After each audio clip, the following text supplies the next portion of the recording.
देवगां पंचायत स्तरीय साधारणतंत्र दिवस पालित। घसीपुरा ब्लॉक देवगां जात्रा पड़िया देवगां पंचायत स्तरीय 77तम साधारणतंत्र दिवस महासभार पालन कराई। अवसर में मुख्य अतिथि भाव घसीपुरा ब्लॉक पूर्वतन अध्यक्ष देवाशीष पात्र योगदान देते। अन्यतम अतिथि भाव कुशलेश्वर पीएमसी सरकारी उच्च विद्यालय प्रधान शिक्षक प्रकाश कुमार पंडा, देवगांव वरिष्ठ नागरिक अनंत चरण राउत, रमाकांत बलक समेत बहु सम्मान्य व्यक्ति उपस्थित थे।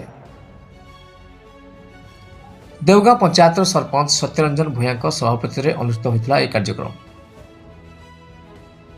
यह कार्यक्रम में पंचायत समस्त विद्यालय छात्र छात्री मैंने मिलित परेड में सामिल होते जातीय पताका को साल्यूट जन।